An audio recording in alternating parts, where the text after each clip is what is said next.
فیضان Qadri channel کو subscribe کریں، bell icon پر click کریں تاکہ ہماری لیٹسٹ ویڈیو آپ سب سے پہلے دیکھ سکیں۔ لائک، شیئر، کمنٹ کرنا بالکل نہ بھولیں۔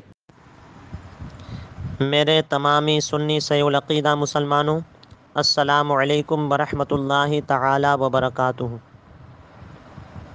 میری جانب سے تمامی سنی سیع العقیدہ مسلمانوں کو شب قدر خوب خوب مبارک ہو۔ ویسے تو شب قدر رمضان شریف کی 21ویں، 23ویں، 25ویں، 27ویں اور 29ویں رات میں تلاش کرنے کو کہا گیا۔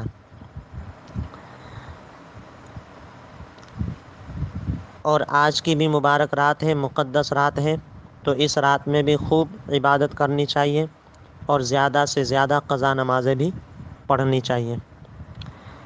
آئیے صلاۃ التسبیح کا میں نے سوچا آپ حضرات کو بیان کر دوں۔ تو پہلے میں صلاۃ التسبیح کی فضیلت بیان کروں گا، پھر اس کے بعد اس کا طریقہ۔ درود شریف پڑھ لیجئے۔ اللہ رب محمد صلی اللہ علیہ وسلم، نحن عباد محمد صلی اللہ علیہ وسلم۔ اس نماز میں بے انتہا ثواب ہے، یعنی بہت زیادہ ثواب ہے۔ بعض محققین فرماتے ہیں کہ اس کی بزرگی یعنی بڑا ثواب، سن کر کے ترک نہ کرے گا مگر دین میں سستی کرنے والا، یعنی نہیں چھوڑے گا مگر دین میں سستی کرنے والا۔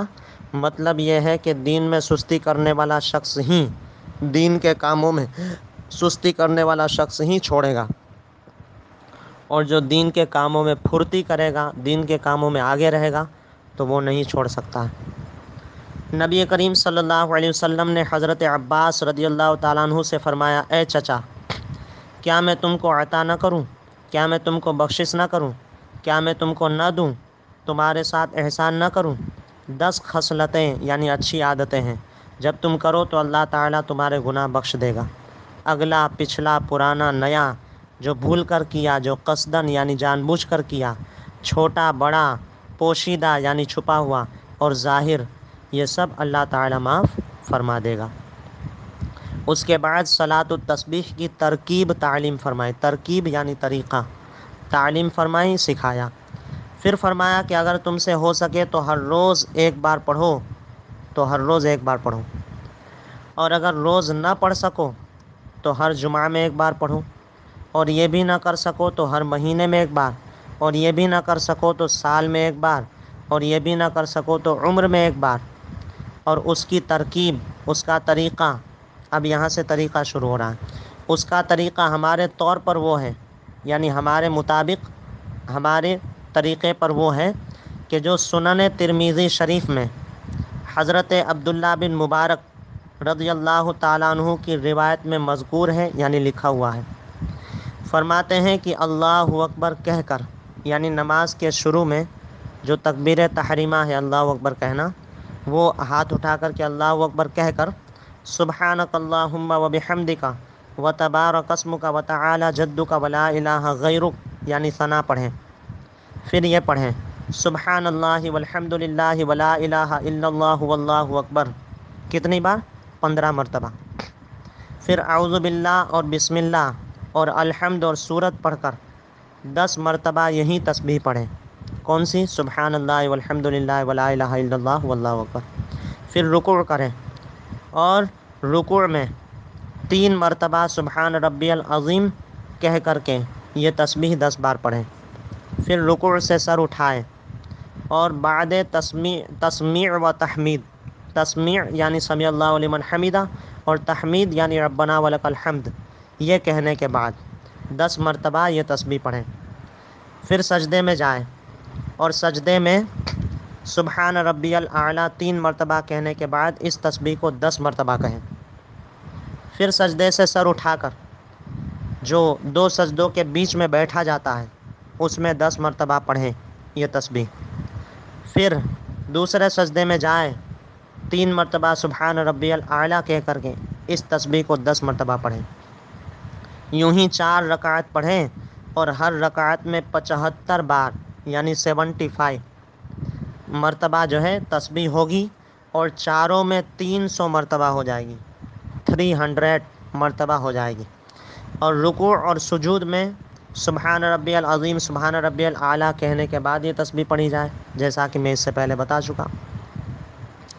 اب میرے سامعین کرام سن لیجئے کہ پہلی بات یاد رہے کہ جو 15 مرتبہ تسبیح پڑھنا ہے، پہلی رکعت میں ثنا پڑھنے کے بعد 15 مرتبہ تسبیح پڑھنا ہے، اور تیسری رکعت میں بھی ثنا پڑھنے کے بعد جو ہے 15 مرتبہ تسبیح پڑھنا ہے، اور دوسری رکعت کے لیے جب آپ کھڑے ہوں گے پہلی رکعت ختم کر کے تو ڈائریکٹ 15 مرتبہ پڑھ کر کے پھر اعوذ باللہ بسم اللہ الحمد اور سورت پڑھی جائے۔ اسی طرح چوتھی رکعت کے لیے آپ کھڑے ہوں گے تو ڈائریکٹ پہلے 15 مرتبہ یہ تسبیح پڑھی جائے، پھر اعوذ باللہ بسم اللہ الحمد اور سورت پڑھا جائے۔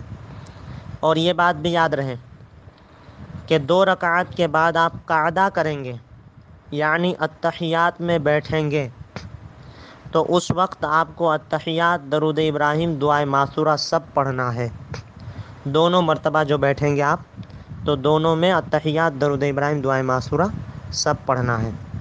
اور یہ مسئلہ یاد رہے کہ چونکہ یہ 4 رکعات آپ پڑھ رہے ہیں یہ نفل نماز ہے، اور نفل نماز اور سنت غیر مؤکدہ جو عصر اور عشاء میں شروع کی 4 رکعتیں ہیں، نفل نماز اور سنت غیر مؤکدہ اس کے پڑھنے کے طریقے میں یہ بات ہے کہ پہلی رکعت اور تیسری رکعت میں ثنا پڑھی جاتی ہے، اور 2 رکعت کے بعد اتحیات کے لیے آپ بیٹھیں گے تو اس میں اتحیات، درود ابراہیم، دعائے معصورہ سب پڑھا جائے گا۔ اور سنت مؤکدہ میں اور فرض میں صرف پہلی رکعت میں ثنا ہے، اور اس میں پہلے قاعدے میں صرف اتحیات پڑھ کر کے کھڑا ہو جانا ہے۔ تو یہ دونوں فرق یاد رکھیں، اور یہ جو ہے آپ کے لیے کام کی بات ہے۔ آئیے اب صلاۃ التسبیح کی نیت میں بتانا بھول گیا، تو آپ جو ہے نیت بھی سن لیجئے۔ نیت کی میں نے 4 رکعت نماز نفل صلاۃ التسبیح کی، منہ میرا کعبہ شریف کی طرف، واسطے اللہ تعالیٰ کے لیے، اللہ اکبر۔ تو یہ صلاۃ التسبیح کا مکمل طریقہ ہے، اور اس کو میں نے واضح طور پر اور اچھے انداز میں اور صاف طور پر میں نے بیان کر دیا ہے۔ اب کوئی بات سمجھ میں نہ آئے تو آپ کمنٹ باکس میں جو ہے پوچھ سکتے ہیں۔ میں یہیں پر اپنی بات کو ختم کرتا ہوں۔ اللہ تبارک و تعالی ہم سب کو یہ مبارک نماز پڑھنے کی توفیق رفیق عطا فرمائے، اور رمضان المبارک کی برکتوں سے مستفیض فرمائے، اور کرونا وائرس جیسی بیماری سے اور ایسی وبا سے ہم تمام سنی صحیح العقیدہ مسلمانوں کو محفوظ فرمائے، مسلک اہل سنت، مسلک اعلیٰ حضرت پر قائم و دائم رہنے کی توفیق رفیق عطا فرمائے۔ وما علینا الا البلاغ۔ السلام علیکم ورحمۃ اللہ وبرکاتہ۔